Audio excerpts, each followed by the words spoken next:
All stories are dramatized recreations. Named locations are fictionalized. Any resemblance to real persons is coincidental. Hi, I'm Amelia, a 37-year-old real estate agent from CCA. Sharing this is hard, but I need to process how my husband Daniel's affair with my best female friend shattered our 10-year marriage. It began when I found lingerie in his gym bag, not mine, while packing for a client's open house. Sarah had borrowed that exact set last month, joking about testing it for comfort. That night, I confronted him in our empty model home office. He didn't deny it, just stared at the foreclosure listings pinned to my wall. Now I'm sitting here at midnight tasting salt from tears I didn't know I'd cried, wondering how many lies these keys have unlocked. The Malibu fog clung to the windows like guilt.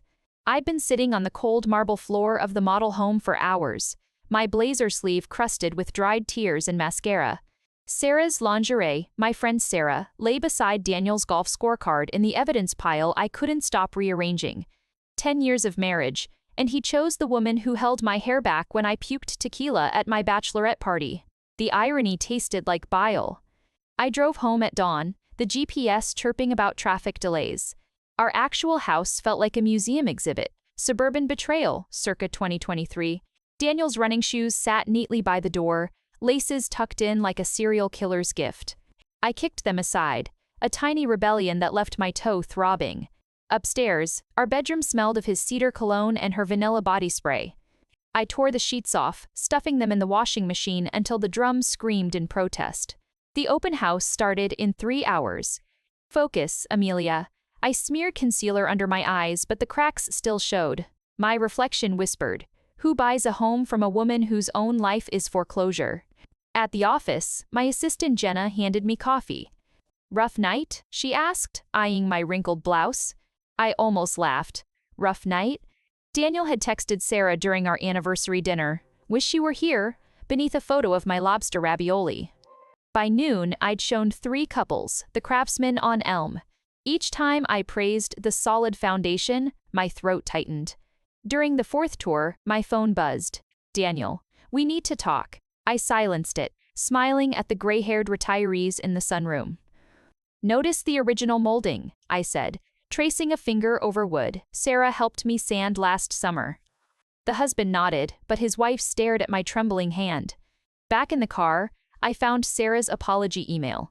"It just happened, didn't mean to," the words blurred. I remembered her crying in my kitchen when her cat died, how Daniel hugged her for 20 minutes while I cooked lasagna. Had his hand slid lower than her waist even then? I deleted the email, then vomited into a Starbucks bag. That evening, Daniel stood in the foyer holding tulips. My favorite. "I'll end it," he said, voice cracking. End it. Like canceling a gym membership. I studied the veins in the tulip petals, how they resembled cracked porcelain. "She was my maid of honor," I whispered. He reached for me, but I stepped back, my heel crushing a fallen bloom. The sound echoed, a wet, final snap. I slept in the guest room, clutching a pillow that smelled of dust and disappointment. At 3 a.m., I checked my work calendar. The bank's foreclosure auction for the Seacliff property was tomorrow. My last shot at Broker of the Year. Daniel's voice slithered under the door. "Ames, you awake?" I held my breath until his footsteps faded. Rain tapped the window like a Morse code warning. Lose this deal, lose everything. The Seacliff auction started at 9 a.m. sharp. I stood in the courthouse hallway, my portfolio clutched like a shield. Rain lashed the stained glass windows, turning the marble floors into a minefield of reflected light. Jenna rushed toward me, her tablet glowing with bad news. "Daniel's lawyer just filed," she panted. "Temporary custody order for Sophie." The words hit like a sucker punch. Our daughter. He'd taken her to Disneyland yesterday, daddy-daughter time. Now I knew why. My fingers froze mid-air as I reached for the auction paddle. Across the room, Daniel leaned against a pillar, phone pressed to his ear. Smiling, that same smile he'd given me when we signed the mortgage on our first home. I ducked into an empty witness room. The foreclosure documents blurred. 1 million commission. Gone if I missed this bid.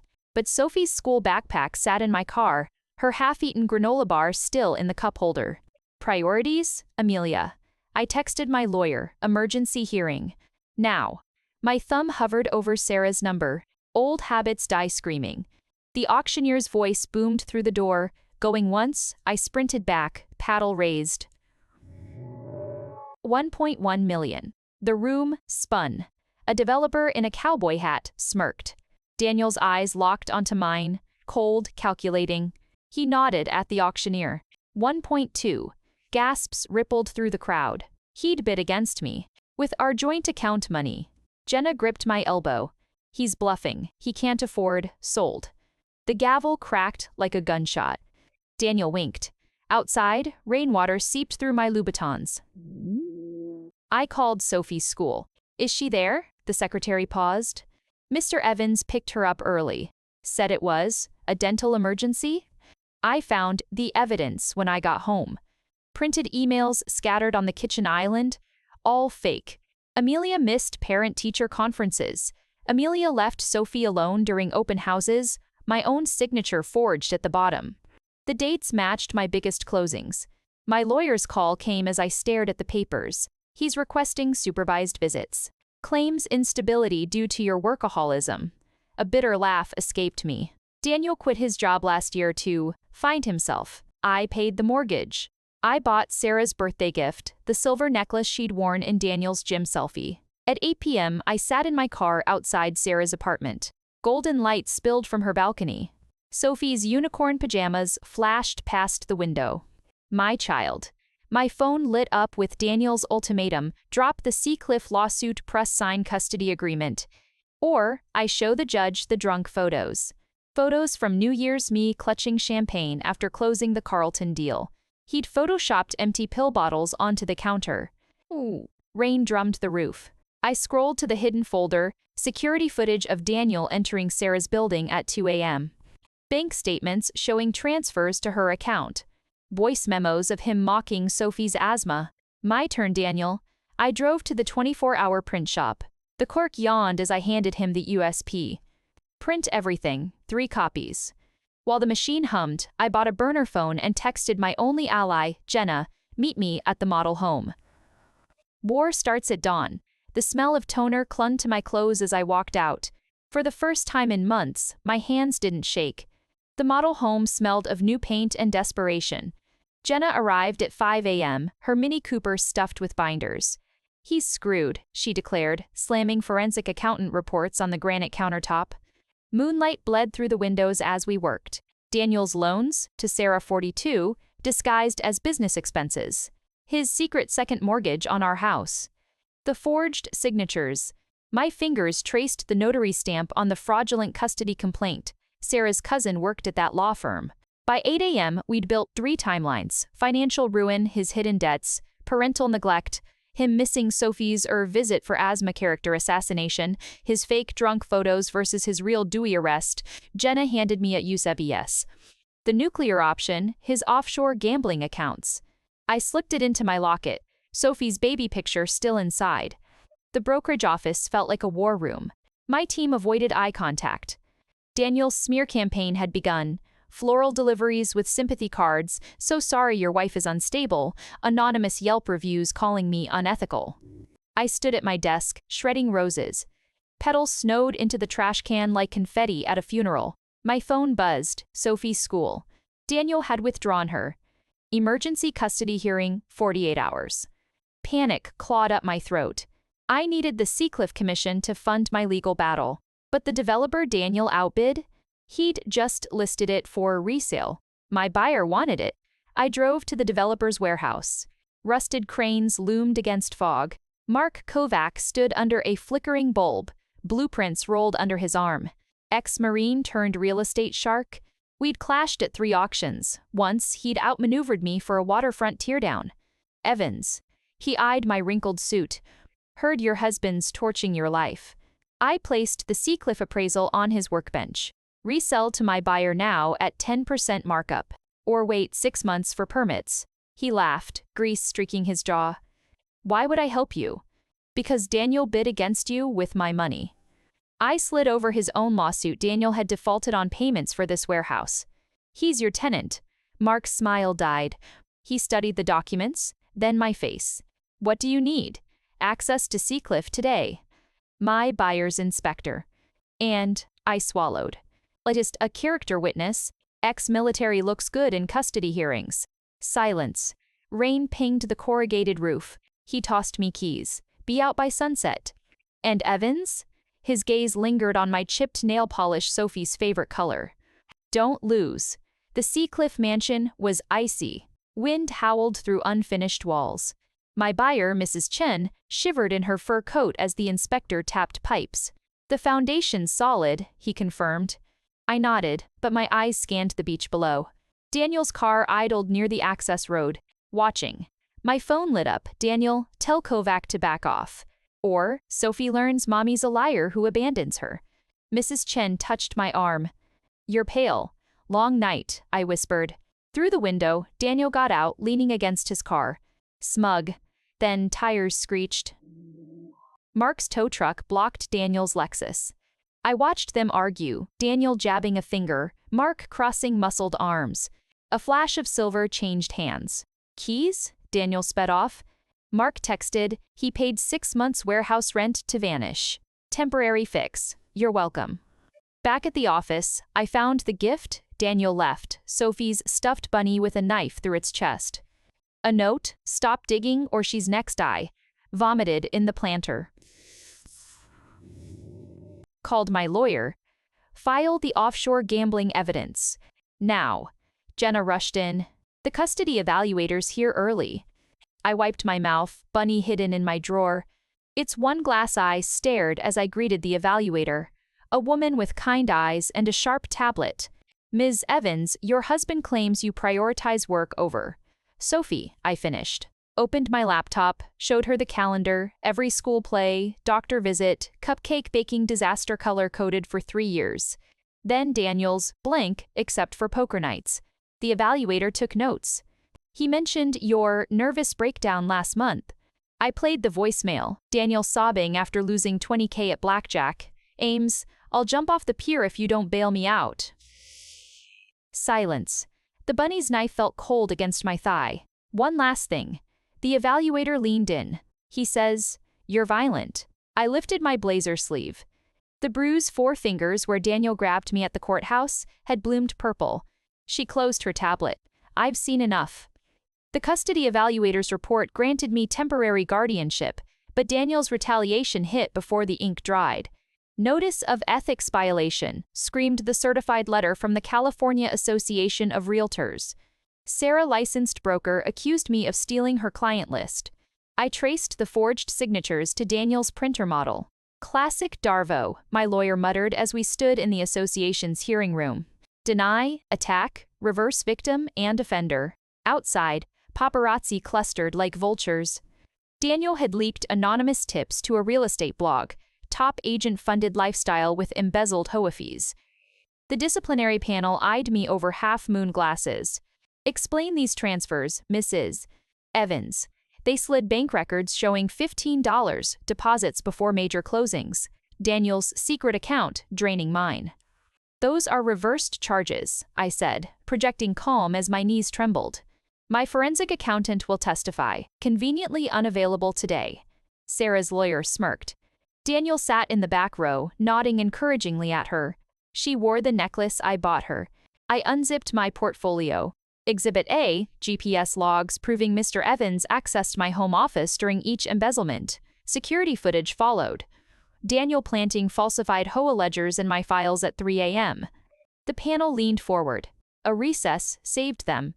In the marble hallway, Daniel cornered me near a potted ficus. Withdraw the custody challenge, he hissed, breath sour with coffee. Or, I release the photos of you and Kovac. Photoshopped lies. I kept walking. The only photo that matters is your mugshot when I prove wire fraud. He grabbed my wrist, same bruise, just as cameras rounded the corner. Flashbulbs exploded. Amelia, please, he cried, loud enough for microphones. Stop harassing us. Reporters surged forward. I wrenched free, his wedding band slicing my palm. Blood dripped onto my lawsuit as I fled. Seacliff was my sanctuary. Mark's crew swarmed the skeleton of the mansion saws screaming, men shouting in Spanish. Mrs. Chen's restoration architect arrived at noon. Lucas Hayes looked nothing like his corporate headshot. Steel-framed glasses askew, rolled sleeves revealing geometric tattoos, a thermal coffee cup dented from use. Daniel's college roommate, he said without preamble, studying cracked foundation beams. Stole my thesis on coastal erosion to land his first developer job. His eyes, green as malachite, flicked to my bandaged hand. Heard he upgraded to stealing wives now. The air left my lungs. You knew Sarah? Met her once. She laughed at his joke about dyslexic architects. He knelt, pressing a level against warped flooring. The structure's sound. Unlike people, we walked the cliff edge, salt wind whipping my hair. He pointed to stress fractures in the retaining wall, Daniel's cheap materials. This'll collapse in 5 years. But your buyer won't care if we... His pencil flew across blueprints, transforming danger into ocean view terraces. Passion vibrated in his voice. I'd forgotten how that sounded. My phone buzzed. Unknown. Tell Hayes to back off or Sophie gets hurt. Accidentally, I dropped the phone. Lucas caught it, reading the text. His knuckles whitened. Let me help. Why? Because Daniel told everyone I failed that thesis. He snapped a photo of the threat. And because you didn't flinch when I said dyslexic. That night, Sophie sobbed in my arms. Daddy says you're making us poor. Daniel had shown her foreclosure notices our house. I hummed our lullaby. You are my sunshine until she slept. At 2 a.m., I reviewed Lucas's redesign. Brilliant. Dangerous. He'd embedded sensors to prove structural instability caused by Daniel's fraud. Legal dynamite. An alert flashed, Daniel's offshore accounts were moving. I tracked $200 to a shell company called Sunshine Holdings. Sophie's nickname, Jenna called, Voice Raw. He just sued for defamation. Says you framed him with the gambling evidence. Paperwork flooded my inbox, including faked emails between me and Mark. Pay to disappear Daniel, one read. I opened Sophie's door. Moonlight caught her tear-stained cheeks. Daniel's voice echoed, accidentally. The burner phone lit up. Lucas found Sunshine Holdings. It's a private preschool in Belize. Flight manifests show 2 tickets booked for tomorrow. Ice flooded my veins. He'd take her beyond extradition treaties. I packed a go bag, passports, cash, the Usby of evidence. Then I did the unthinkable, called Sarah. She answered on the first ring. Ames? Daniel's taking Sophie to Belize. Tomorrow. Silence. I heard Daniel's snores in the background. Help me stop him, and I'll drop the embezzlement charges. Her breath hitched. The necklace, you knew? I always knew. A pause. Then, his carry-on. Front pocket, he hides tickets there. I was already in the car when she whispered, I'm sorry. Rain blurred the highway. I gripped Sophie's bunny knife replaced by a tracking device Lucas had embedded. Daniel wouldn't steal my sunshine. Not while I breathed. The airport glowed like a spaceship in the storm. I parked in short-term parking, Sophie's bunny pulsing faintly in my pocket. Lucas's tracker synced to my phone. Terminal B, Gate 17, Flight 449 to Belize City. Daniel's Lexus sat in the drop-off lane, hazard lights blinking. He emerged alone, collar upturned against the rain, scanning the crowd. Where's Sophie? I slipped into a janitor's closet near security. The burner phone vibrated. Lucas, maintenance tunnel access code 7783. Connects to Gates service corridor. Sarah, he left her with me. Says it's safer. Safer. Safer. The word curdled in my stomach. I remembered Sarah's apartment, the unlocked balcony, Sophie's love for climbing. Rain lashed the tarmac outside. The tunnel smelled of grease and stale air. Pipes hissed overhead as I followed the tracker's ping past baggage conveyors. Gate 17's service door stood ajar. Daniel argued with a gate agent, waving tickets. My daughters arriving separately. I crouched behind a luggage cart. My phone showed Sophie's tracker stationary still at Sarah's. Daniel's lie was paper thin. He needed me to panic, to rush the gates screaming, "Where is she?" so security would drag me away. Performative instability. Instead, I called Child Protective Services. Calm, precise. My ex-husband falsified travel documents for our daughter. Flight 449. He's attempting international abduction. Daniel's name. Sophie's birth certificate number. The Belize preschool registration. I hung up as two CPA's agents materialized at the gate. Daniel's smirk vanished. He backed toward the jet bridge, but an officer blocked him. The scene unfolded silently through the service door crack, his mouth opening in protest, hands gesturing wildly. I snapped photos. Evidence. Sarah's apartment complex felt like a tomb. Rain dripped from broken gutters as I took the stairs. Sophie's tracker pulsed stronger, 3rd floor. I knocked. Sarah opened the door, eyes swollen. Behind her, Sophie slept on the couch, clutching a stuffed dolphin. She cried all night, Sarah whispered. He told her you were sending her away because she's too expensive. The air crackled. 10 years of friendship hung between us. Beach trips, hospital vigils, whispered secrets. Now I saw the fracture lines. How she'd always lingered when Daniel poured wine. How she'd called him hero when he fixed her leaky faucet. Let me take her home, I said. He barred the doorway. He'll hurt me. And Sophie. I stepped closer. He booked 1 ticket to Belize, Sarah. Who do you think he planned to leave behind? Her breath hitched. She glanced at Sophie's sleeping face. The password, it's Sunshine. She handed me Daniel's tablet left charging on the counter. I scrolled frantically, encrypted folders labeled custody, brokerage, Amelia. Inside, screenshots of my emails to Lucas, audio recordings of Sophie's bedtime stories, even photos of me sleeping. Obsession. Then I found the Project Phoenix file blueprints for a Belize villa. Funded by my stolen commissions. He's not coming back for you, I said softly. You're a loose end. Sarah sank to the floor, silent sobs shaking her shoulders. I wrapped Sophie in her blanket, her warmth an anchor in the storm. As I carried her out, Sarah whispered, "Check the balcony." Outside, rain-slicked tiles gleamed. Taped under a potted geranium was a USB drive security footage from Daniel's Dewey arrest. Sarah's car. He'd crashed it leaving her apartment. Lucas waited at my condo. Blueprints spread across the kitchen island. CPS detained Daniel, he said, but he's out on bail. They'll require supervised visits only. Sophie stirred in my arms. Mommy? I'm here, Sunshine. I kissed her forehead, the pet name now a blade in my heart. Lucas studied the villa blueprints. He used inferior rebar here, he pointed. And here, no seismic reinforcements. 1 hurricane and it collapses. He looked up. I can testify it's unsafe for a child. I brewed chamomile tea, hands steady for the first time in weeks. Sophie drew pictures at the table, a house with 3 stick figures. You, me, and Mr. Lucas, she declared. Lucas flushed, suddenly fascinated by drainage schematics. At midnight, Daniel's text arrived. You won't win. I'll bury you. Attached, a photo of Lucas's architectural license with revoked photoshopped in red. I replied with the Dewey footage, Sarah's crumpled bumper, Daniel slurring at police. Try me. His typing bubble appeared, disappeared, never returned. Lucas stood at the window, rain painting rivers down the glass. What now?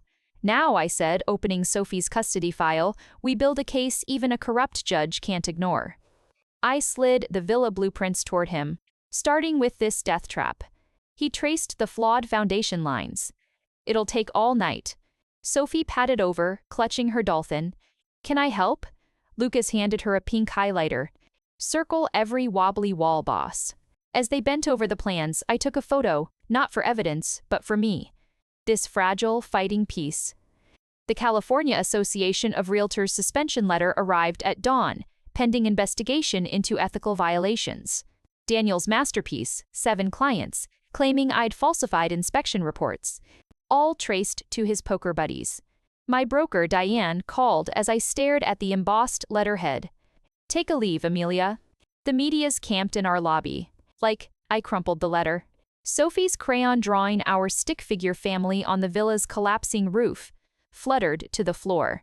Mommy's office is sick? She asked, clutching her dolphin. I forced a smile. Just a little break, Sunshine. Lucas arrived unannounced, blueprints under one arm, a cardboard tray of coffees in the other.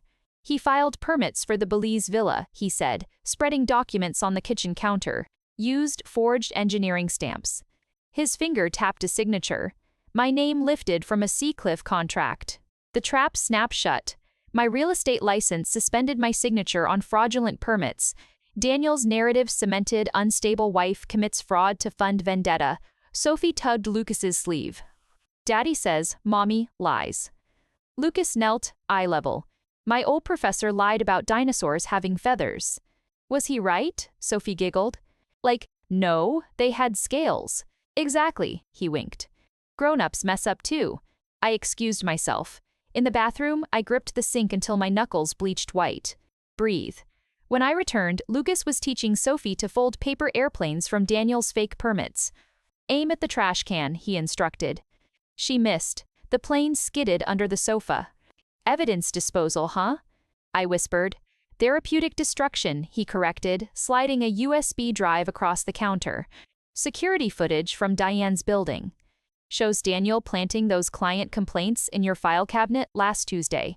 I drove to Diane's office anyway. Back entrance, hoodie pulled low. The lobby TV blared news. Disgraced realtor accused of endangering clients. My Seacliff listing photo flashed. Photoshopped with cracks splitting the foundation. Diane met me in the parking garage. The board votes tomorrow, she said, lighting a cigarette. Daniel's got 2 members in his pocket. Unless... She eyed the USB. Unless they see this, I finished. But it needs context. Give them a show, she smirked. Realtors love drama. The hearing was held in a windowless room that smelled of cheap coffee and cheaper suits. Daniel sat center row, arm around Sarah, his character witness now. She wouldn't meet my eyes. The board president adjusted his tie.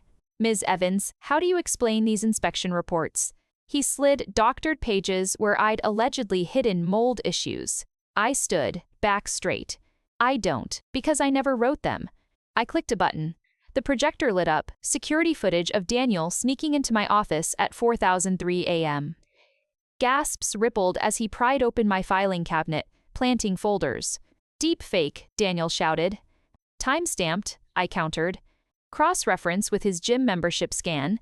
Same morning, 3:08 a.m. Takes 5 minutes to drive here.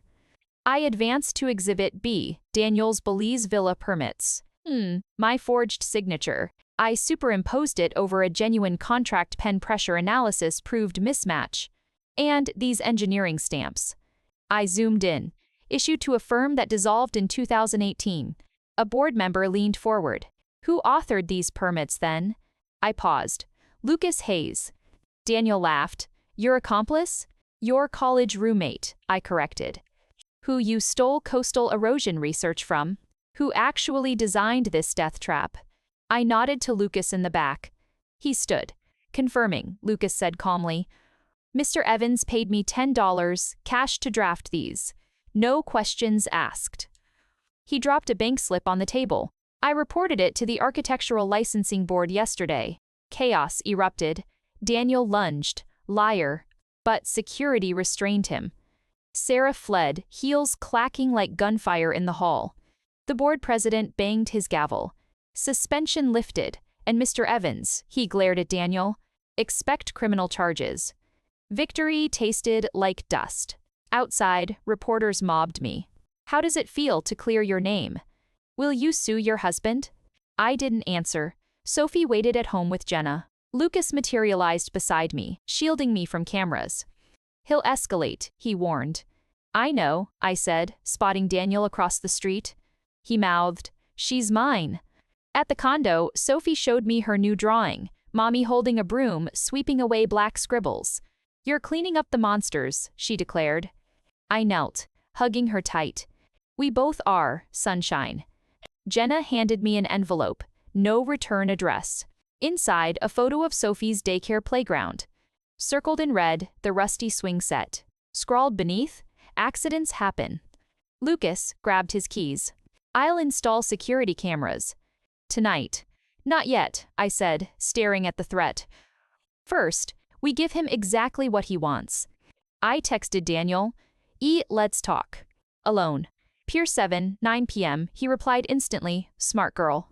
I slid Sophie's dolphin into my bag, Lucas's tracker still inside. The war wasn't over. It was baiting its hook. Fog swallowed the pier's end, the wooden planks slick beneath my boots. Salt and decay hung thick in the air, dead fish and rotting pilings. Daniel emerged from the mist like a ghost, hands jammed in his coat pockets. The red emergency exit sign above us cast hellish shadows on his face. "Where is she?" he demanded, voice tight. "Safe," I said, shifting Sophie's dolphin in my tote. Its hidden tracker pulsed against my hip. "Unlike this pier. Lucas says the support beams are riddled with shipworm. One heavy step." I tapped the railing. Rust flaked off like dried blood. He lunged, grabbing my wrist. "You think you've won?" That hearing was nothing. "I still have friends in places that matter?" I finished, wrenching free. "Like Judge Reynolds? The one who approved your fake custody order?" I pulled out my phone, playing the voicemail Lucas had intercepted. Reynolds's raspy whisper arranging a Belize timeshare with Daniel. "Bribery voids custody rulings, Daniel.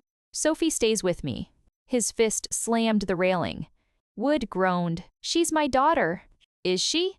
The question hung between us, sharp as a knife. I slid the paternity test request across the damp railing, the one I'd filed that afternoon. "Sign it, or this goes public." I nodded toward the dolphin, along with the recording of you threatening accidents at her daycare. Daniel froze. The tracker's silent blink echoed in the fog. "You bugged her toy?" Disbelief twisted into rage. "You psychotic, protective?" I corrected. "Like how you protected Sarah?" I played the dewy footage from his tablet, Sarah sobbing as police cuffed him, her bumper wrapped around a fire hydrant. "You told the cop she was driving. Left her to take the charge." His jaw worked. "She agreed, because you promised marriage. A villa. Instead, you booked a one-way ticket." I stepped closer, the dolphin a silent witness. "Sign the test, Daniel. Walk away. Or I release everything, the bribes, the fraud, the Dewey, and Sarah's testimony about you drugging her wine that night." His breath hitched. "She'd never, she already did." I showed him the sworn affidavit, Sarah's shaky signature below the words, "He put pills in my Chardonnay." The sea growled below us. Daniel's shoulders sagged, the fight leaching out of him. He pulled a pen from his coat. "You've changed, Amelia. Broken things do." I watched him scrawl his name on the paternity waiver. The dolphin's tracker flared green, Lucas confirming the signature's validity from his car nearby. Daniel shoved the paper at me. "Happy? Relieved?" I tucked it away. "The police are waiting at the parking lot. Turn yourself in for the Dewey cover-up, and I'll bury the bribery evidence." His laugh was jagged. "Or what? Or I send Sophie's dolphin recording to the DA. Your voice planning her accident." I patted my tote. "Conspiracy to harm a child carries life, Daniel." He lunged, not at me, but at the dolphin. We grappled, the tote strap snapping. The dolphin tumbled toward the black water. "No." I scrambled for it, knees scraping splintered wood. Daniel's shoe stomped down on my hand. Bone crunched. White-hot pain blinded me. "Accidents happen," he hissed, rearing back to kick the dolphin into the bay. A flashlight beam cut through the fog. "Freeze! Police!" Daniel whirled. Lucas stood beside two officers, the rescued dolphin in his hands. "Tracker has audio backup, Daniel," Lucas called. We heard the whole thing. Daniel ran, not toward land but out onto the crumbling pier extension. "You'll never take me." He screamed. The wood shrieked. A piling snapped like a gunshot. He vanished into the roiling dark. The pier erupted into chaos. Searchlights cut through the fog like frantic swords. Sirens wailed, blending with the guttural roar of the Coast Guard cutter churning the black water. My broken hand screamed, a white-hot counterpoint to the numbness spreading through my chest. Lucas pressed Sophie's dolphin into my uninjured arm. "He's gone, Amelia," he said, voice rough. The tracker inside the toy blinked steadily against my ribs, a tiny, stubborn heartbeat. Paramedics strapped me to a backboard. As they lifted me, I saw it. Daniel's silver watch caught on a splintered piling, its face shattered, hands frozen at 9,008 p.m. The moment he fell, rain lashed my face, mixing with tears I didn't have the strength to wipe. The ER was fluorescent hell. X-rays confirmed it, 2 metacarpals snapped clean. "Like someone stomped on a soda can," the orthopedic resident remarked, too cheerfully. The cast they molded, thick, white, smelling of wet plaster, felt like a surrender. Jenna arrived with clean clothes and a burner phone. Coast Guard called off the search, she whispered, avoiding my eyes. Currents too strong. They'll resume at dawn. Presumed drowned. The words hung unspoken. Sophie slept in Lucas's arms in the waiting room, her face pressed into his flannel shirt. He'd washed the harbor stink off the dolphin. Its fur was still damp. She asked if Daddy turned into a mermaid, he murmured. His knuckles were raw from gripping the pier railing, I realized, as he'd lunged to pull me back. Home felt alien. Crime scene tape striped our front door, Daniel's last smear campaign. Police found his suicide note taped inside the mailbox. Amelia drove me to this. Protect Sophie from her. Lucas ripped it down before I could read it twice. He planned this, he said, crumpling the paper. A final trap. Inside, the silence was suffocating. I traced Sophie's crayon drawing, still taped to the fridge, mommy sweeping monsters. The monsters won tonight. I opened Daniel's secret wall safe, hidden behind a loose baseboard in his study. Empty. Except for one thing, Sophie's first ultrasound photo. On the back, in his handwriting, my greatest con. T.E. Morning brought fog and federal agents. Daniel's offshore accounts, 1 million, had been emptied hours before the pier. Transferred to a Cayman shell corporation, the FBI agent said, snapping his notepad shut. Untraceable. He eyed my cast. If he is alive, Mrs. Evans, he'll come for what he thinks is his. The money, or the child. Sophie colored at the kitchen table, oblivious. She'd drawn a new picture, a smiling mermaid with Daniel's watch floating beside her. Diane reinstated me with a handshake and a warning. The sea cliff closing is tomorrow, Amelia. Don't screw it up. My office felt like a museum of my former life. Daniel's love notes still pinned to my corkboard, now evidence markers. Jenna had boxed them up, labeled evidence, do not destroy. Mrs. Chen arrived for the final walkthrough, her gaze lingering on my cast. Trouble with contractors? She asked lightly. Something like that, I said, jingling the keys. Seacliff loomed, a glass and steel monument to fresh starts. Lucas waited inside, running final diagnostics on the embedded sensors. Structural integrity's green, he announced, avoiding my eyes. Tension crackled between us, unspoken things about piers and falling men. As Mrs. Chen admired the ocean view, Lucas cornered me near the elevator. The watch, he breathed. Coast Guard found it washed up near Alcatraz this morning. Saltwater corrosion, but intact enough for prints. My pulse hammered against my cast. And his prints weren't on it. Lucas's gaze was flint. Only yours. And mine. He never wore it into the water. That night, I bathed Sophie, careful to keep her cast dry. Does your hand hurt, Mommy? She asked, tracing the plaster. Not as much as my heart did, I whispered. She didn't understand. One day she would. One day I'd tell her about monsters who wear familiar faces. Lucas brought takeout pho, steaming and fragrant. We ate in silence, Sophie chattering about mermaids. As he cleared the containers, his hand brushed mine. A spark. A question. I should go, he said, retreating. Stay, I heard myself say. On the couch. In case the monster crawls back ashore. He nodded, pulling a blanket from the linen closet. His phone buzzed. A forensic architect group chat. He silenced it, but not before I saw the screenshot. Daniel's Belize Villa blueprints circulating with the caption, "Who wants to bet this isn't his last design?" Sophie's dolphin sat on the coffee table. Its tracker blinked once, a slow, steady pulse in the dark. Watching. Waiting. Seacliff's closing table gleamed, polished mahogany, fresh orchids, champagne chilling in a silver bucket. Mrs. Chen's pen hovered over the final page. My cast felt like an anchor, the plaster digging into Diane's borrowed blazer sleeve. Lucas stood by the window, tension radiating off him as he scanned the fog-draped coastline. Just sign here, I urged Mrs. Chen, sliding the document closer. The commission would cover Sophie's therapy for a year. A paralegal burst in, face ashen. Another offer just surfaced. Cash, $100K over asking. Silence choked the room. Mrs. Chen's pen lowered. Who? LC called Mermaid Holdings. Ice flooded my veins. Sophie's drawing, the mermaid wearing Daniel's watch, flashed in my mind. Lucas pulled out his phone, fingers flying. Registered yesterday in Delaware. No officers listed. Diane shot me a warning look. Amelia, advise your client. I straightened, ignoring the throbbing in my hand. This is a stall tactic, Mrs. Chen. The title's clear, the keys are yours. Unless, Mrs. Chen said softly, someone wants to bury you with this deal. She pushed back from the table. Ours, Amelia. Get me answers or I walk. The tracker in Sophie's Dolphin blinked erratically on my dashboard. Lucas had synced it to my car GPS. Signal weak. Her school lay 10 blocks away. I floored the accelerator, my cast bumping the steering wheel. Status? I barked into the phone. Lucas's voice crackled. Playground feed shows her building sandcastles. But Amelia Mermaid Holdings payment trail dead ends at a Cayman account linked to Daniel's shell company. He's alive. I swerved into the school lot. Sophie sat alone on a swing, her dolphin abandoned in the sand. Where's Mrs. Brenda? I knelt, scanning her face.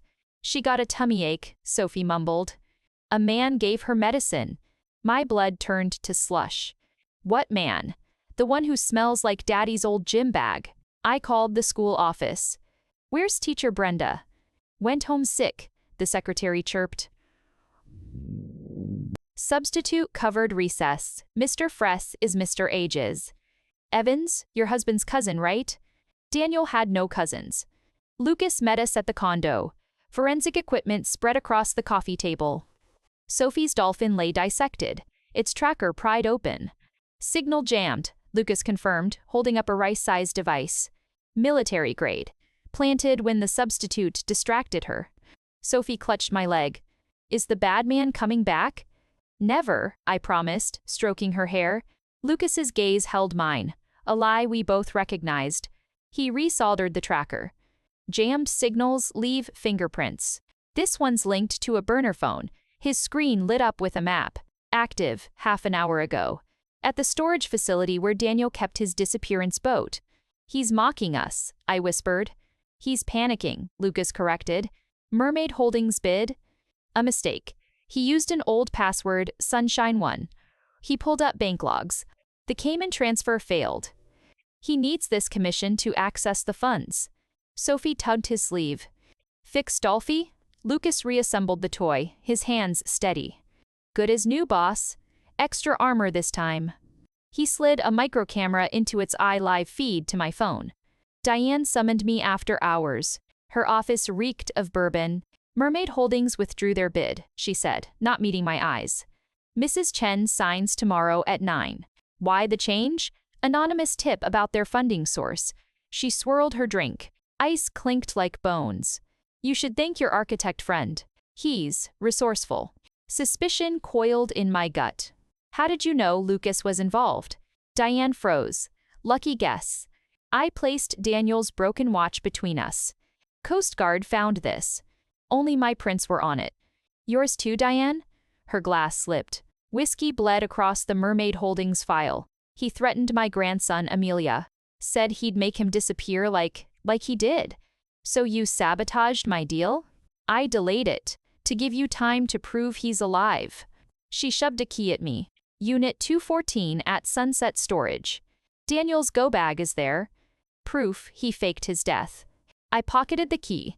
If he contacts you again, I'll wear a wire, she rasped. But Amelia, he's not after money anymore. Outside, fog swallowed the city. Lucas waited in his truck, engine running. Well, I showed him the key. Let's end this. He gripped my uninjured hand brief, electric. For Sophie, for us, I whispered back. The dolphin's camera eye glinted from my purse. Watching, protecting. Sunset Storage's floodlights carved pools of jaundiced yellow in the fog. Chain-link fences rattled like bones in the wind. Unit 214 sat at the dead end, a corroded metal coffin. Lucas's truck idled nearby, headlights off, his silhouette tense behind the wheel.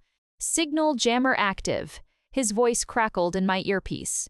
You've got 5 minutes before security rounds. The master lock yielded to Diane's key. The roll-up door screamed like a wounded animal. Inside, the sour tang of mildew and desperation.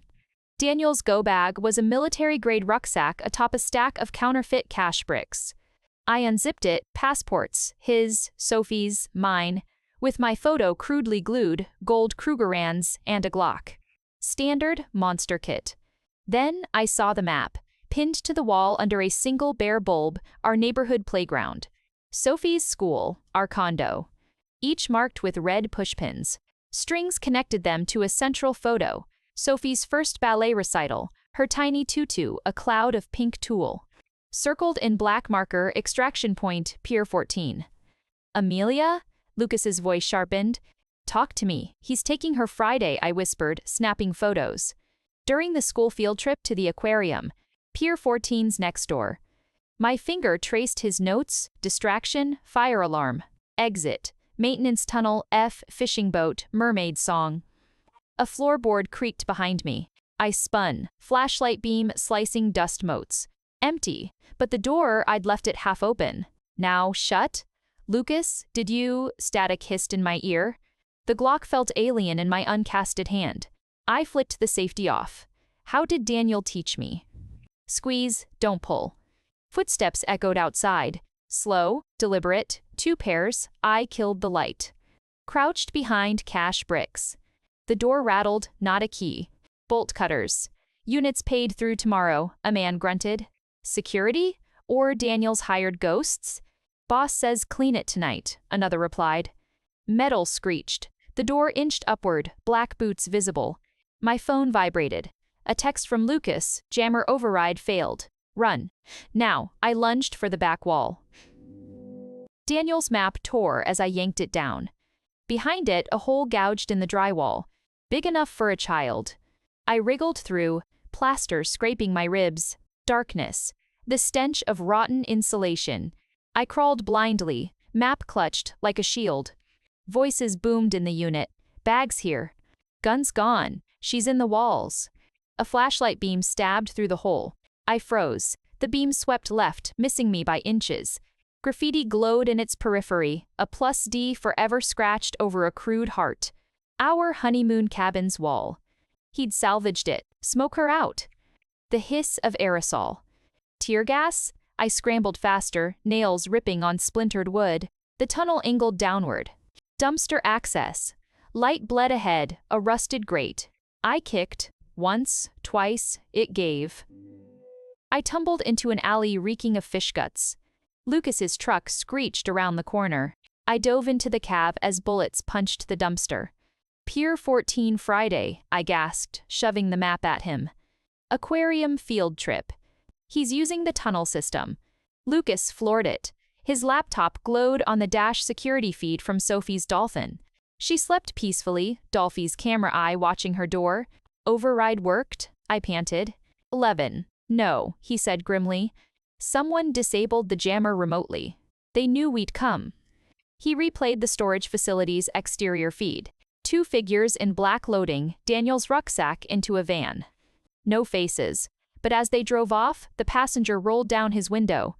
Tossed a cigarette. The ember traced a familiar arc, Daniel's signature flick. He wanted us to find it, I realized, cold spreading through my veins. The map's a decoy. Lucas pulled over beneath a shattered streetlight. Zoomed in on the van's bumper. A sticker peeled at the corner, Sunshine Preschool, Belize. The real extraction's already happening, he whispered. Sophie's not his target. He showed me the Dolphin's live feed. The bedroom door crept open. Not Daniel, Sarah. She tiptoed toward Sophie's bed, a syringe glinting in her hand. Lucas's truck tore through red lights, tires screaming against wet asphalt. On the dashboard screen, Sarah loomed over Sophie's bed syringe angled toward the child's exposed arm. My scream lodged in my throat, silent and suffocating. Faster! I clawed at the door handle. Call 911 when. Lucas shoved his phone at me, but the Dolphin feed flickered, deliberate signal interference. Sarah's lips moved silently on camera. Shh, sweetie, just a little shot. Sophie stirred, blinking sleepily. Auntie Sarah? No, no. I dialed with shaking fingers. Child abduction in progress. 208 Ocean View Drive. The dispatcher's calm questions blurred into static. 3 minutes out, Lucas gritted, swerving onto our street. porch lights blurred past like accusing eyes. On screen, Sophie sat up, rubbing her eyes. Sarah froze, syringe hidden behind her back. "Mommy's working late," Sarah cooed, too brightly. "I'm taking you on a special trip." Sophie's small face crumpled. "I want Dolphy." She reached for the toy, its camera eye pointed straight at Sarah. "Smart girl," Lucas breathed, skidding to a halt outside our condo. We burst through the front door. Sarah whirled in Sophie's doorway, syringe glinting. "Stay back." Her eyes, wild, dilated, darted to Sophie. "He'll hurt her if I don't." "Daniel's dead, Sarah." I stepped forward, blocking Sophie. The lie tasted like ash. "Coast Guard found his body this morning." Sarah laughed, a broken, jagged sound. "Liar. He texted me an hour ago." She fumbled for her phone, revealing a fresh bruise on her collarbone, fingerprint shaped. "See, bring her to Pier 14 or the kid gets it," Sophie's dolphin. Daniel knew we'd bugged it. This was the real trap. Lucas edged left, toward the nightstand lamp. "He played you, Sarah." "Again. He loves me," she shrieked, syringe trembling. "After Belize, will be another loose end?" I finished softly. "Like Brenda? The teacher he drugged?" Sarah flinched. Sophie whimpered, clutching Dolphy. "He used you," I pressed, inching closer. "The Dewey cover-up. The fake custody papers. And now this?" I nodded at the syringe. "Ketamine, right? So she won't fight." "So you take the kidnapping charge alone." Tears streaked Sarah's mascara. "He promised." "Nothing." Lucas lunged, yanking the lamp cord from the wall. The room plunged into darkness. I dove for Sophie. Sarah's hand struck, not the syringe, but a fistful of my hair. We crashed into the dresser. Photo frames shattered. Sophie screamed. "Run, Sophie!" I yelled, grappling Sarah's wrist. The syringe scraped my cast. Sarah's knee jammed into my ribs. Air gone. A flashlight beam cut through the black. Lucas, phone in hand. "Police, drop it, Sarah." His voice boomed with borrowed authority. Sarah froze. Blue and red lights strobed through the window. Sirens wailed.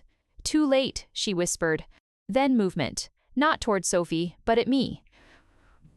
The syringe arced down. I caught her wrist. Bone ground against bone. The syringe trembled, millimeters from my neck. Her breath, sour with fear and mint gum, hit my face. He said, "You ruined everything." "No," I gasped, twisting hard. "You did." The syringe clattered away. Sarah collapsed, sobbing. "He has my son." Silence. The words hung like poison. Son? Sarah never had children. Police flooded the room. Handcuffs clicked. Paramedics scooped up Sophie, checking for needle marks. "Clear," one nodded. I sagged against the wall. Lucas handed me Sarah's phone, open to a photo. A dark-haired boy, maybe 5, gagged and bound in a storage unit. Daniel's unit. His name's Ben. Sarah wept as officers led her away. Daniel took him after the pier.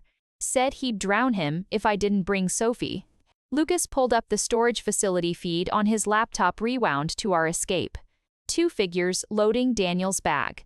Zoomed in, the passenger wasn't Daniel. A child, struggling in duct tape. He never planned to take Sophie tonight, I realized, ice flooding my veins. He wanted us to stop Sarah.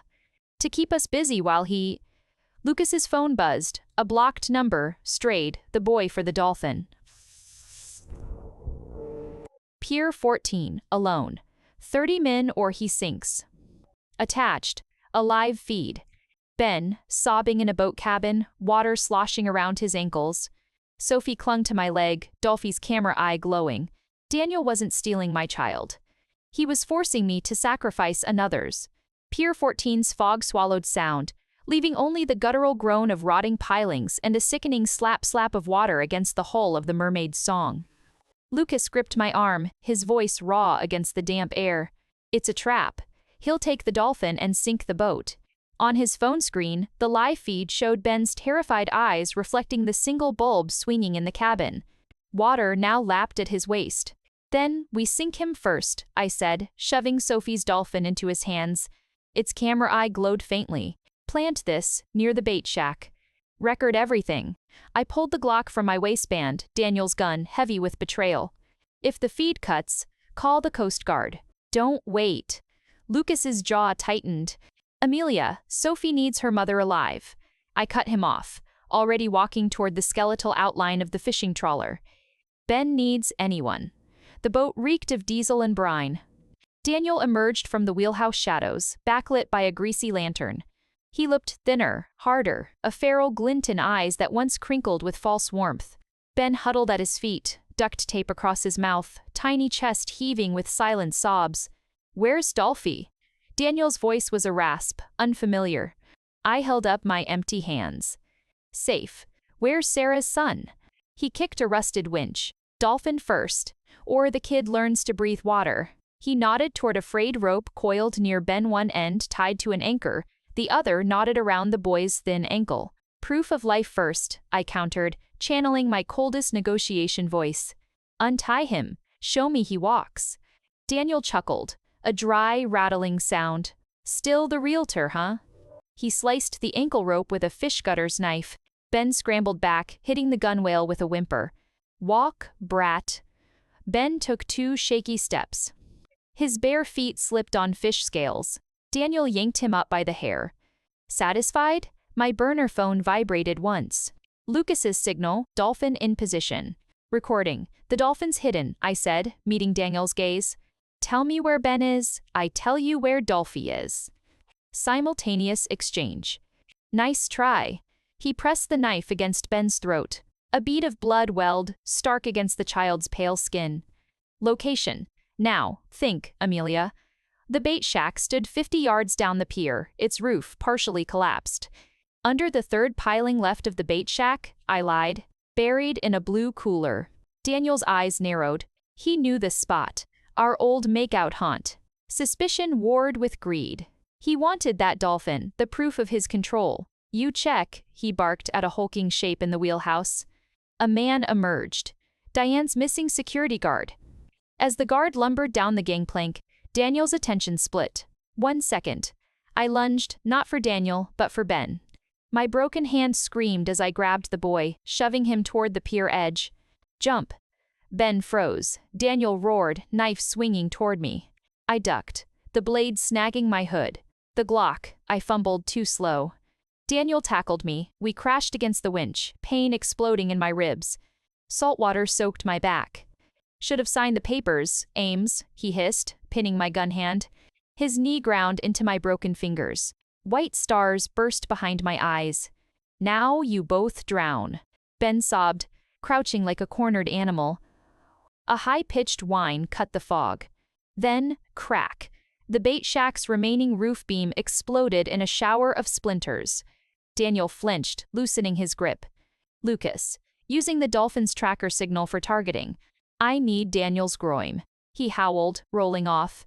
I scrambled up, grabbing Ben. "Go." I shoved him toward the pier ladder. "Climb," sirens wailed in the distance, faint but closing. Daniel staggered to his feet, blood trickling from his temple where a splinter had struck. He saw Ben halfway up the ladder. Saw me, gun finally raised.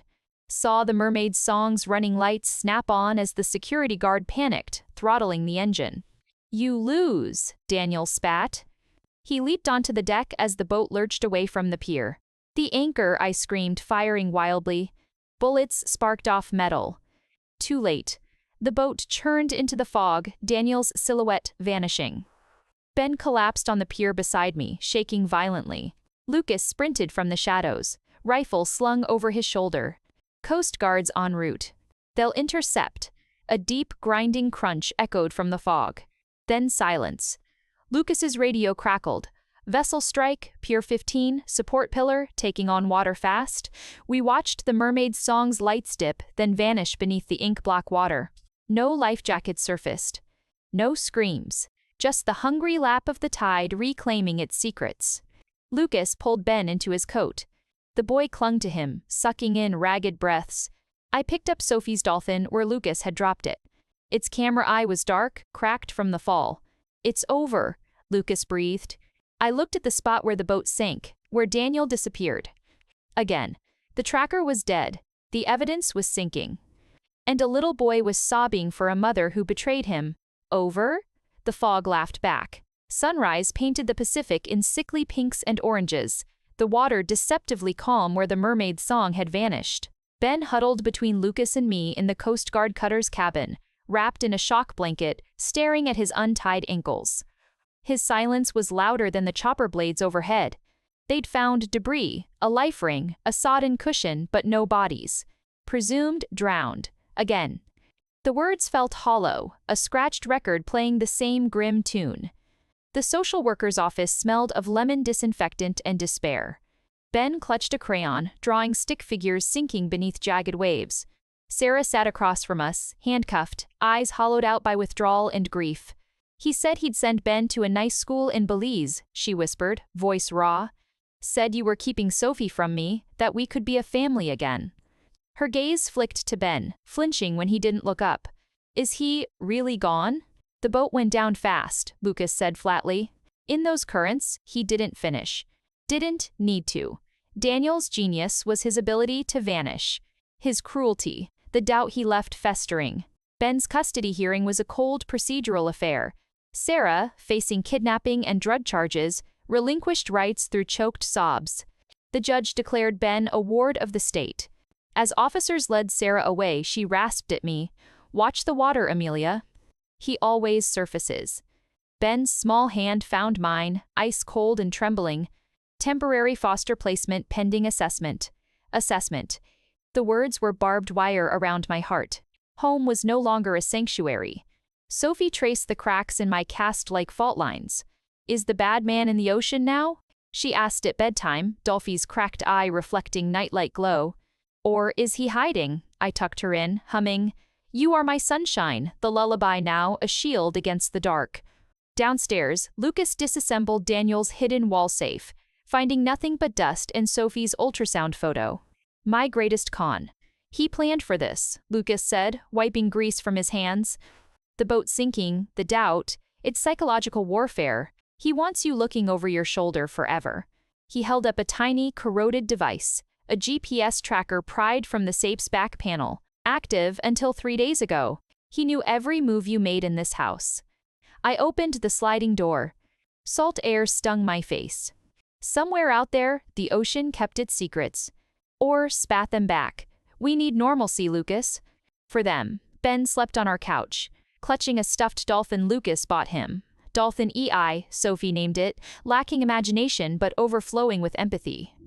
Diane welcomed me back with brittle professionalism.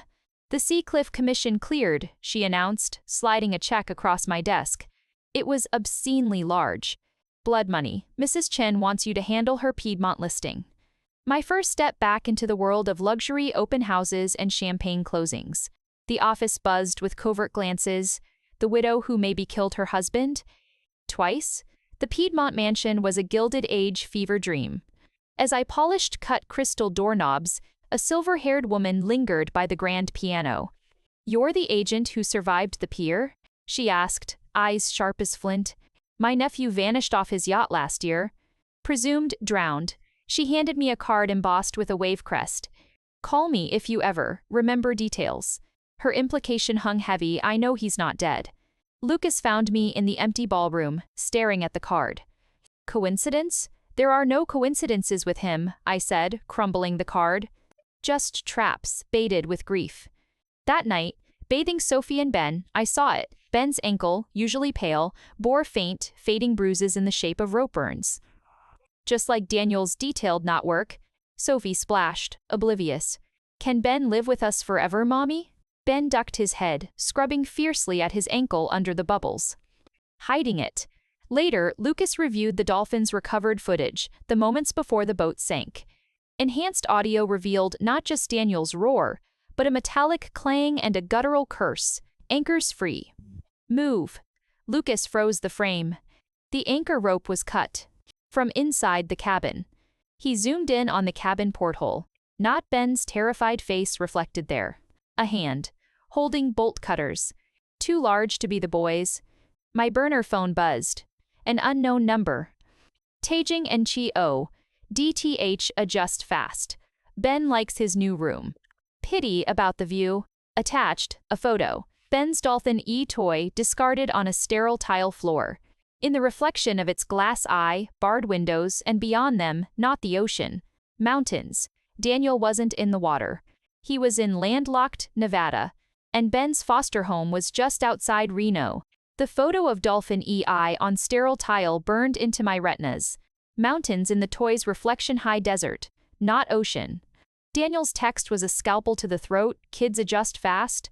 I dropped my phone like it was venomous. Lucas snatched it, his face hardening as he deciphered the reflection.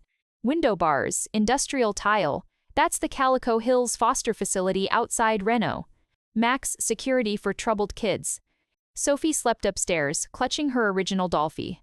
Ben alone, terrified, with him nearby. We leave now, I said, already yanking go bags from the closet. Amelia, think. Lucas blocked my path. He wants you to charge in. That facility's a fortress. Walk in unannounced, they'll detain you. Or worse, call Daniel, he's probably listed as Ben's uncle. I shoved past him, stuffing cash, burner phones, the Glock. Then I won't walk in. I'll make him come out. Lucas gripped my shoulders. Using what? He has Ben. He knows you have Sophie. It's checkmate. No. I pulled out the Seacliff commission check, Diane's blood money. He wants this more than revenge. I photographed the check, front and back, and texted Daniel's burner number, transfer failed. Physical handoff only. Bring Ben. Desert Mesa Motel, NV. Room 12. Noon tomorrow. I attached the check images. He's greedy, Lucas. Greedy men take stupid risks. Lucas stared. You're baiting him with $1 million? With his escape route, I corrected. This buys a new identity in Belize. No more hiding. Daniel replied instantly, alone, alone. YAD. No cops, no architect, or the boy learns to fly. 2. The drive to Nevada was a blur of scrubland and dread. Lucas followed separately in his work truck, tools hidden under tarps. Sophie chattered in the back seat about desert animals, oblivious. Ben's foster facility loomed at sunset concrete blocks ringed by chain link and razor wire. Like a prison, Sophie whispered, pressing her nose to the glass. We checked into the Desert Mesa Motel, room 12 reeking of bleach and failure. I tucked Sophie into the bathtub with pillows and Dolphy. Hide and seek, sunshine. Super quiet, okay? Her solemn nod cracked my heart. Lucas texted from the diner across the street. A facility shift change, 11:45 a.m. Only 2 guards on perimeter. Desert Mesa roof access. Ladder behind ice machine. Later is staction ready. Midnight. The motel ack wheezed like a dying animal. I disassembled the Glock, cleaned it, reassembled it. Daniel's lessons, always respect the tool. Outside, coyotes howled at a sky littered with indifferent stars. THET, 11,003A, AIM. The desert sun hammered the pavement into wavering mirages. I stood in room 12's open doorway, check in hand. Sophie hid silent in the tub. Down the street, Lucas's truck idled near the foster facility. Right on time. A dust-covered SUV rolled into the lot. Daniel stepped out, sunglasses hiding his eyes, but the smirk was unmistakable. Alone. He'd left Ben behind leverage, not luggage. Where's the cash equivalent? He demanded, scanning my empty hands. Where's Ben? I countered. He jerked his thumb toward the SUV. Trunk, safe, for now. Liar. Liar. No movement in the vehicle. Ben wasn't here. This was a cleanup mission. Check first, I said, stepping aside so he could see the duffel bag on the bed, stuffed with newspaper, top layer cash. His eyes glinted. Greed. Always greed. He pushed past me. Count it. As he bent over the bed, I lunged for the door, not to run, but to slam it shut. The signal. Across the street, Lucas floored his truck straight toward the foster facility's main gate. Crash. Metal shrieked as his bumper plowed through the guard booth. Alarms wailed. Guards sprinted toward the chaos. Now. I yanked the Glock from behind the curtain. Hands up, Daniel. He turned slowly, holding not cash but Sophie's dolphin in. Looking for this? He pressed a button on its back. A high-pitched whine filled the room, Sophie's hidden panic alarm. From the bathroom, A whimper. Daniel's smile widened. You really think I didn't know about the bathtub? He threw the toy. It arced toward the bathroom and exploded. Not fire, smoke. Thick, acrid, stinging gray clouds billowed, filling the room. Sophie screamed. Daniel vanished into the smoke, his laugh echoing. Payments overdue, Ames. I stumbled blind toward Sophie's cries. Mommy, hands grabbed me, not Daniel's. Lucas, dragging me backward through the door. Gas is flammable, he yelled. Sophie clung to his neck, coughing. Outside, the SUV peeled away. On the motel roof, Daniel stood outlined against the sun. He raised a phone, snapped a photo of us. Me gasping, Lucas shielding Sophie, the motel room vomiting smoke. His final text buzzed, T-Chute family. Pity it won't last. Attached, the photo. And a new location pin. Sarah's holding cell. Smoke clung to my clothes like funeral ash. Paramedics checked Sophie's lungs while police swarmed the motel parking lot. Lucas gave his statement, knuckles bleeding from the steering wheel impact. Suspect fled west in black SUV, he repeated, voice hollow. I knew better. Daniel wouldn't run. He'd pivot. His text burned on my screen. DeSarah's got 24 hours before her suicide. Visit her. Alone. Or Ben joins her. The attached booking photo showed Sarah's hollow eyes. A ghost already. Cork County Detention Center smelled of bleach and hopelessness.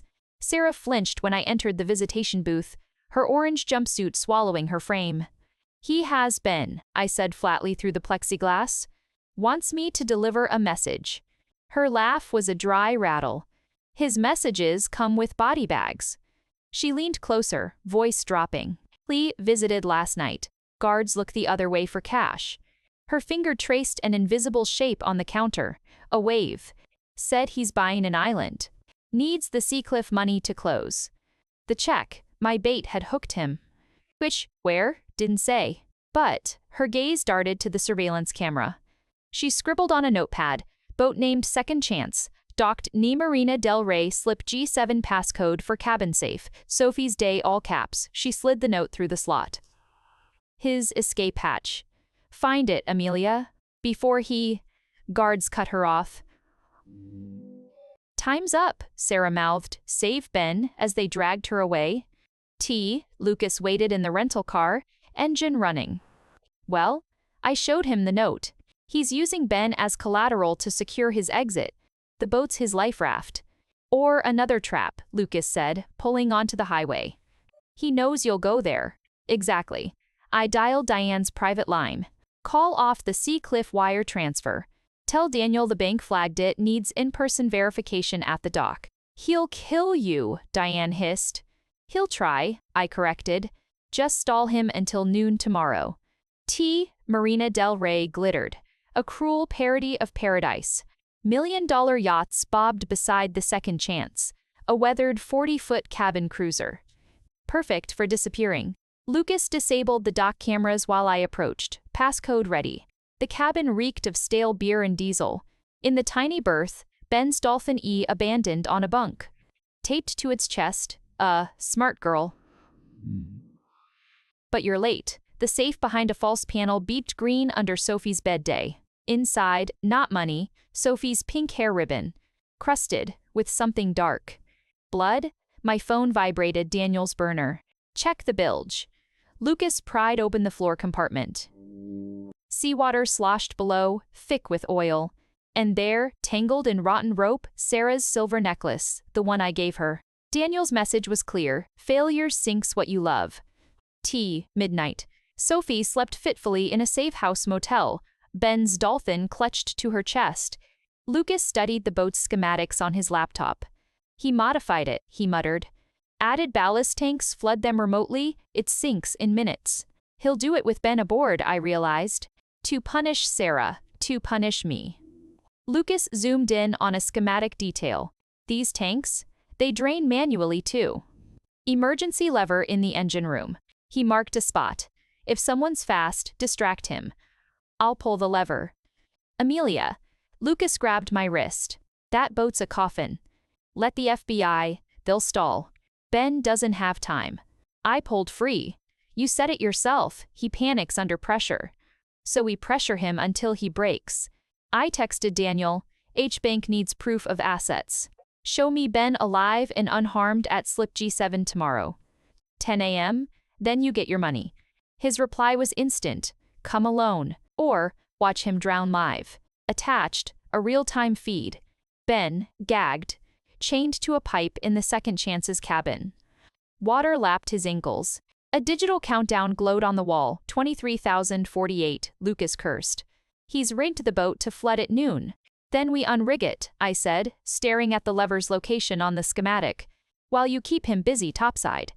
How? I picked up Sophie's hair ribbon from the table, washed clean now, but forever stained in my mind. By offering him something he wants more than money. What? Me? I typed the final bait. Add a condition, I take Ben's place. You get the money and the satisfaction. Deal? The countdown paused. Daniel's typing bubble pulsed. Deal. Marina del Rey's fog clung like wet gauze, muffling the groan of hulls against docks. The Second Chance loomed at Slip G7, its peeling hull the color of a bruise.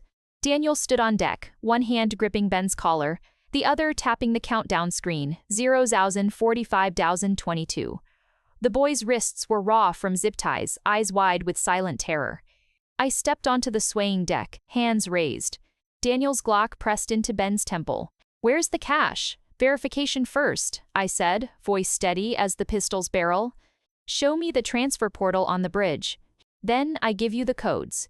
He smirked, shoving Ben toward me. Check your precious cargo.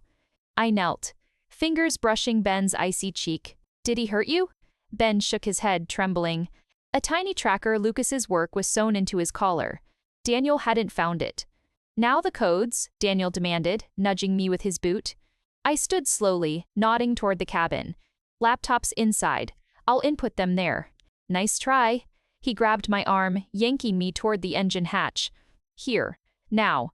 The bilge stank of diesel and decay. Daniel kicked open a rusted panel, revealing a satellite terminal. Transfer proof in 90 seconds, or the kid goes swimming.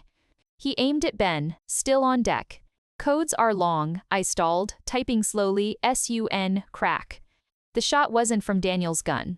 Glass shattered above, Lucas's rifle round through the porthole. Daniel staggered, clutching his bleeding ear. Sniper, chaos. I dove for the emergency lever hidden behind the ballast tank. Daniel lunged, tackling me into sloshing bilge water. Rotting rope snared my ankle. His fist cracked my jaw. Stars exploded. You never learn. He spat, pinning me. Bilge water filled my mouth, my nose. I gagged, clawing at his eyes. 0 SF End 3017. Above deck, Ben screamed. Lucas's voice roared. Run, Ben. Now. Footsteps pounded on wood fading. Safe. Daniel's grip tightened. Location easy dead either way. That tracker's rigged. He ripped open Ben's abandoned jacket wires taped to a phone battery. Signal dies, it blows. My blood froze. Lucas wouldn't know. Daniel hauled me up, shoving me toward the terminal. Transfer, or I detonate it manually. He brandished his phone, a red button glowing. Double processing. I typed frantically, saltwater blurring the screen. SOPHIESBDA Weiss processing. The screen blinked. Daniel watched, rapt. Now. I slammed my cast into the terminal. Sparks flew. The screen died. No. Daniel backhanded me. I crashed into the ballast tank, pain searing my ribs. He fumbled for his detonator phone. I lunged for the lever, just out of reach. Daniel raised his gun. Thunk. The engine room door burst open. Lucas stood, drenched, Ben's wired jacket in his hands. Looking for this? He hurled it at Daniel. Daniel caught it instinctively, eyes widening as Lucas's boot kicked the detonator from his hand. It skittered into the bilge. 00 sounded 59. Daniel scrambled for the phone. Lucas tackled him. They crashed into pipes, metal shrieking. I stretched for the lever, fingers brushing cold steel. Grab. Daniel's hand locked on my ankle, yanking me back. Bilge water swallowed me. Lucas pinned Daniel's gun arm, punching his wounded ear. Daniel howled, rolling onto the detonator. His weight crushed the phone. Beep, Beep, beep. The bomb vest lights flashed green. Jammed, Lucas gasped. Signal's dead. 00003. I kicked free, surging upward. Wrench. The lever released. Ballast tanks groaned, spewing water. The boat lurched violently. Daniel surfaced, roaring. He raised the Glock, not at Lucas. At me. Lucas moved faster. A fire extinguisher slammed into Daniel's wrist. Bones snapped. The gun clattered away. The second chance shuddered, listing starboard. Water surged into the bilge. Fast, too fast. Go. Lucas shoved me toward the ladder. Get Ben off. Daniel crawled toward the sinking gun, laughing through bloodied teeth. We all sink together, Ames. I scrambled up the ladder. Ben waited on the dock, sobbing. Sirens wailed. Coast Guard lights strobed through fog. Lucas didn't follow. I turned back, water swallowed the engine room. Lucas fought Daniel in waist-deep water, grappling for the gun. Lucas, he looked up, once eyes locking on mine. Go. Then the boat rolled, swallowing them both. Black water swallowed the second chance's stern. Lucas's hand breached the surface once. A desperate claw against the hull, then vanished. Sirens screamed. Coast Guard Zodiacs knifed through the fog, searchlights carving white gashes in the dark. I lunged for the dock ladder. Ben's scream shredding the air behind me. Luca ass. Stay back, I roared, hitting the icy water. The shock stole my breath. Diesel fuel burned my eyes. I dove blind, groping through tangled ropes and debris. My cast dragged like cement. Light. A flashlight beam danced below, Lucas's waterproof torch, sinking. I kicked toward it, ribs screaming. Daniel floated in the beam's halo, limp, blood swirling from his temple. Lucas trapped beneath him, air bubbles bursting from his lips. Daniel's good hand still locked on Lucas's throat. I grabbed Daniel's hair, yanking back. His eyes flew open, wild, feral. He swung, connecting with my broken jaw. White pain. I sank, swallowing brine. Lucas's fading gaze met mine. Go. No. I ripped the tracker from Ben's collar, Lucas's last gift. Jammed its jagged edge into Daniel's wounded ear. He howled, releasing Lucas. I shoved Daniel toward the sinking cabin. Rotten here? The second chance's hatch yawned like a grave. Daniel flailed, sucked into the dark maw. Lucas surged upward, breaking the surface with a gasp. I hauled him toward a Zodiac's outstretched hands. Daniel? A guard shouted. Gone, I choked, collapsing beside Lucas. His chest heaved, salt water and blood dripping from his lips. Ben sobbed on the dock above, clutching a guard's leg. The hospital waiting room buzzed with fluorescent dread. Lucas emerged, stitches snaking his scalp, X-ray in hand. 2 ribs cracked, concussion.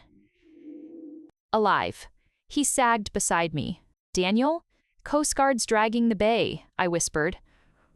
Sophie slept fitfully in my lap, Ben curled against Lucas's side. They'll find him. Lucas's phone lit up Diane. Seacliff funds cleared, he relayed, voice raw. Daniel's Cayman accounts emptied hours before the boat.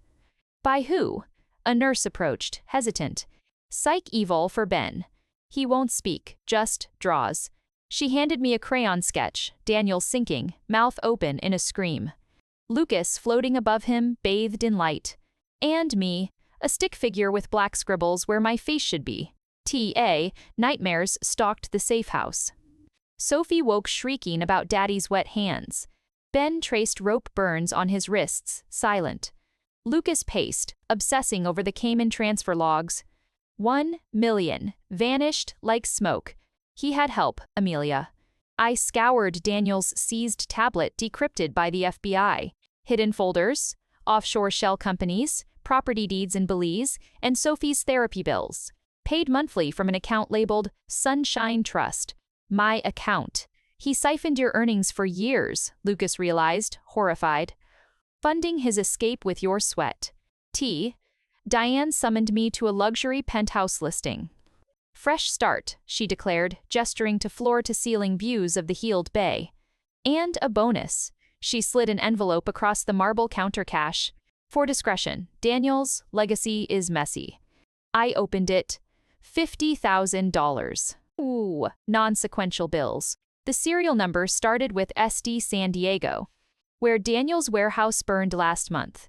Arson. Blood money, Diane? Her smile froze. Severance. You're too. Damaged for high-end clients now. Lucas's voice crackled in my earpiece planted during the handshake.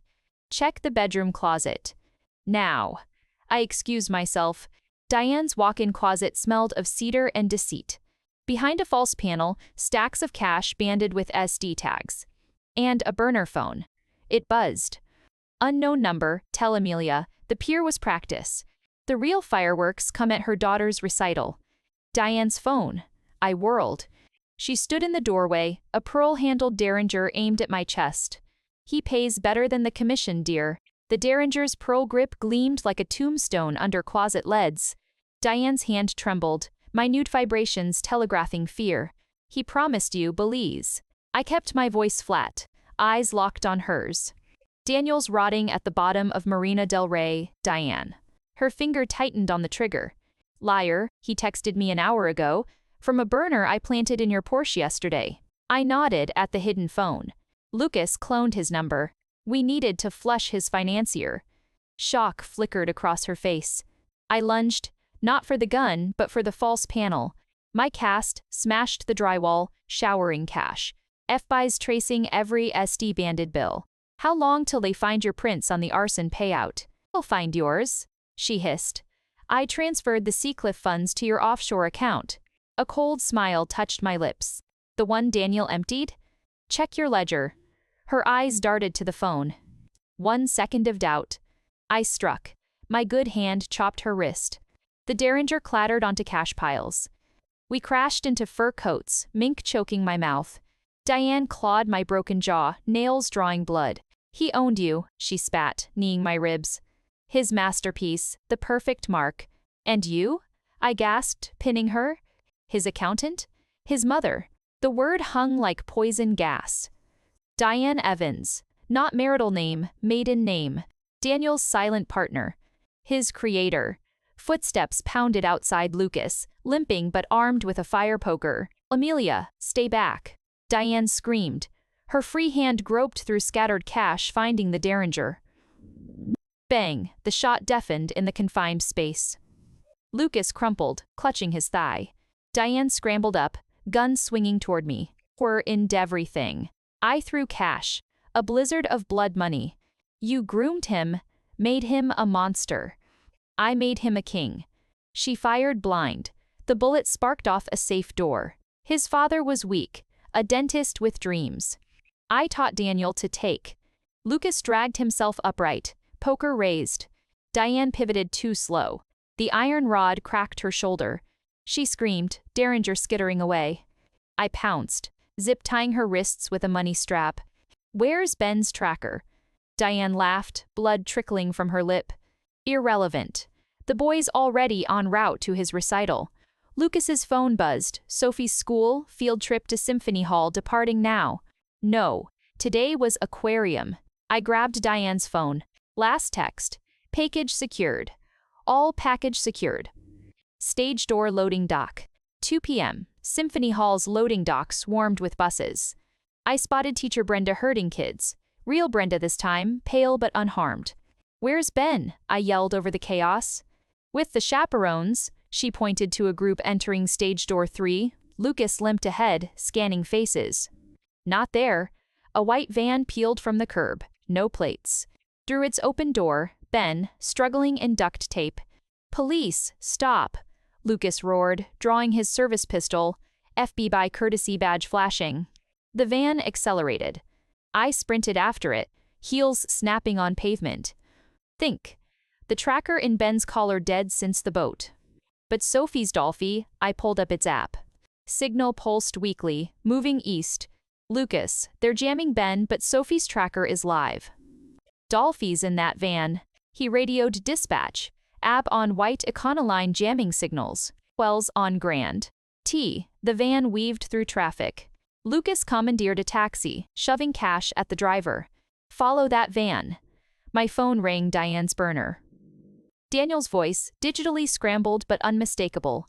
Mommy dearest talks too much. Exit the cab or Ben loses fingers. Live feed popped up, Ben sobbing, a cleaver hovering over his bound hand. Don't, I choked. Then jump. Lucas gripped my arm. He's bluffing. Is he? The cleaver lowered. Ben shrieked. Stop. I'm getting out, I yelled. The cab screeched to a halt. I stumbled onto the sidewalk. The van slowed half a block ahead, sliding door open. A gloved hand beckoned. Amelia, no! Lucas lunged. I ran toward the van and past it. Straight into oncoming traffic. Horns blared, tires smoked. The van swerved, clipping a delivery bike.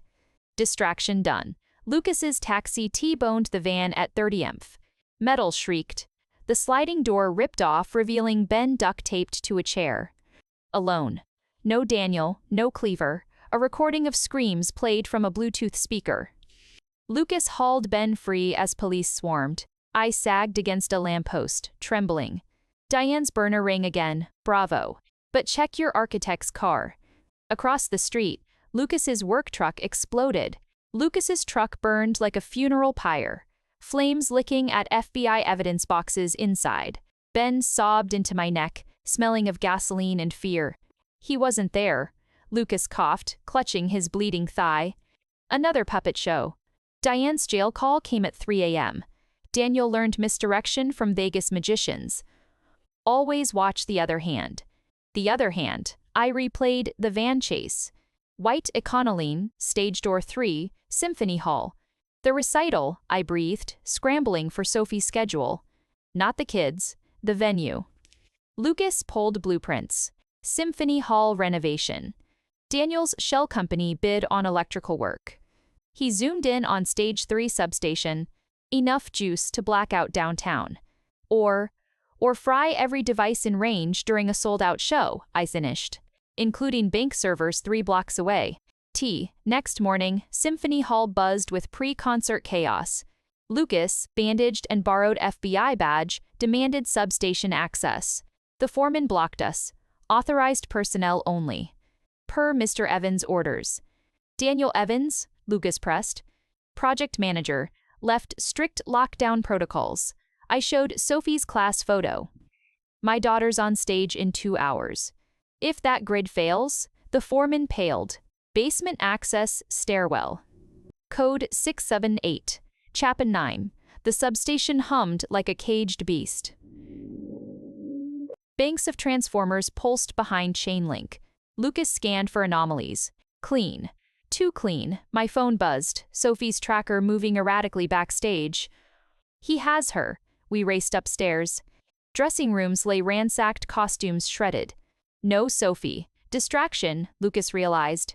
He wanted us away from, boom. The blast came from below. Lights flickered. Smoke billowed from the stairwell. 2. The substation was hell. Fire licked scorched panels. Lucas hacked through smoke. Thermite charge. Small but precise. Took out the main regulator. Alarms wailed. Sprinklers rained down. Sophie's signal, I choked. Moving toward the roof. Roof access doors blew open in gale force winds. Daniel stood at the edge, Sophie gagged in his arms. Right on time, he yelled over sirens. Goodness, my finale. He gestured downtown. Traffic lights died block by block. Hospitals, banks, darkness. Blackouts just the overture. Daniel laughed. Main event's a transfer from your account to mine. 20 million Diane's severance from her clients. Lucas raised his service pistol. Let her go, Daniel. Shoot, and she falls. Daniel stepped backward, heels over empty air. 30 stories down, Sophie whimpered, eyes wide. What do you want? I screamed. What I'm owed. He tossed a burner phone. Wire the money. Now. I typed frantically, rain stinging the screen. Routing number, sunshine. He roared. I entered it, our old joint account. Password? Sophie's birthday. I paused. All caps, like Sarah's note. My fingers hovered. Confirm spelling, capital S. Capital B, just do it. Daniel shifted, Sophie slipping in his grip. Now. I typed, password, Lucasavetus. Daniel's phone buzzed, access denied. Account locked. You, bitch. He lunged at me. Lucas fired. Not at Daniel, at the roof vent behind him. Spang, the ricochet hit Daniel's knee. He screamed, collapsing. Sophie rolled free. I grabbed her as Daniel crawled toward the edge, bleeding, raging. I'll burn you all. A second shot Lucas, precise. Daniel's phone exploded in his hand. The blackout reversed. Lights surged back, street by street, as backup generators kicked in. Daniel stared at his empty hand. At the city blazing back to life below. Defeated, SWAT swarmed the roof. Cuffs clicked. Daniel's howl faded as they dragged him away, not to Belize. To a concrete cage. Sophie clung to me, trembling. Dolphin? I pulled the cracked toy from my pocket. Its camera eye, though dead, pointed at Daniel until he vanished. Justice, at last, wasn't silent. It was a city's lights flickering back on. 6 months later, sunlight streamed through the bay windows of my new office, Evans and Hayes Realty etched in frosted glass. No more Diane's blood money. No more Daniel's shadow. Just the scent of fresh paint and coffee Lucas brewed in the corner, his architect's hands steady on the carafe. Outside, spring had scrubbed San Francisco clean. The courtroom closure was swift. Daniel got 25 years without parole, fraud, kidnapping, attempted murder. Diane, 10 as accomplice. Their empire of lies collapsed like rotten pilings. I testified in a calm, clear voice. Sophie's dolphin sitting beside the microphone. Not evidence anymore. A reminder. Ben's first words since the boat came 2 weeks ago. He'd pointed at Lucas fixing a loose step on our porch. Safe, he'd whispered. Lucas froze, eyes bright. Now Ben knelt by my desk, carefully drawing houses with unbroken roofs. Sophie dictated labels. This one's Uncle Lucas's workshop. This one's Ben's tree fort. Our house stood farther up the coast, no pier views. Lucas had designed it. Earthquake-proof, flood-resistant, with a garden where salt-scorched earth now bloomed with poppies. Foundations matter, he'd said, handing me the keys. Final walkthrough at 3 p.m., Lucas said, placing a mug on my desk. Chamomile, not coffee. He knew my nerves still hummed like power lines after dark. The Carlton Street loft. Nerves? I touched the keychain on my desk, Sophie's dolphin tracker, sealed in resin. Just memories. The loft was where Daniel first kissed Sarah, a foreclosure I'd rehabbed into something luminous, erasing ghosts with light. 2. The Carlton loft breathed with new life. Sunlight caught dust motes dancing over refinished hardwood. My clients, a young pianist and her wife, bubbled over the exposed brick. Perfect acoustics, she exclaimed, playing an air chord. Lucas lingered by the windows, tension in his shoulders. He'd opposed this listing. Too much history, but healing, I'd learned, meant facing echoes without flinching. As the clients debated paint samples, Lucas nudged a loose floorboard near the fireplace. Found something during renovation. He pried it up, not a trap. A time capsule, Daniel's, hidden years ago. Inside, Sophie's ultrasound photo, my greatest con faded. A dried tulip petal from our first anniversary. A ticket stub, Pier 7, 9 p.m., the night he first threatened me. Lucas reached in, pulling out something else. A seashell. Tiny, pearlescent. Yours, he said softly. From Malibu. You gave it to him saying, hold on to hope. I turned it over. My initials, AE, scratched clumsily on the back. A relic from the woman I was before the fractures. Keep it? Lucas asked. I placed it back in the capsule, sealed the board. Let the next owners bury their own ghosts. Tea, home, smelled of garlic and basil. Sophie stirred sauce at the stove, Ben grating cheese with fierce concentration. Lucas's blueprints covered the kitchen table. A new children's crisis center, pro bono. Dinner's ready, Sophie announced, splattering marinara on her world's best boss. Apron, Lucas's gift. Ben carefully set the table, 4 places, not 3. Over pasta, Sophie presented her latest drawing, a stick figure family on a porch. Mommy held keys. Lucas held a hammer. Sophie and Ben held hands beneath a sun labeled, not scary anymore. For the new office, she declared. Lucas tacked it to the fridge, lifting her high to choose the magnet. Later, tucking Ben in, he whispered, Daniel's gone? Yes, I said, smoothing his hair. His room is cold and small. No ocean. Good, Ben murmured, clutching Dolphin E. Sophie's question came in the dark. Will Lucas be my daddy now? Would you like that? Only if he teaches me to build tree forts, she yawned. Tea on the porch, Lucas handed me a key ring, a miniature golden house. For the crisis center. Board approved your proposal today. Our proposal, I corrected. The center would stand where Daniel's warehouse burned. Ashes into sanctuary. His thumb brushed my healed jaw. No words needed. The silence between us wasn't empty. It was forged in bilgewater and courtrooms, sturdy as the foundations we built. Inside, Ben laughed. A bright, startled sound. At something Sophie said. Lucas's hand found mine, calloused and warm. Foundations matter, I repeated his words back to him. So do keys, he said, pressing the cool metal into my palm. Not just to buildings. To futures unlocked slowly, tenderly, by hands that knew the weight of both hammers and healing. The dolphin tracker keychain gleamed on my desk through the window, no longer a sentinel. A testament.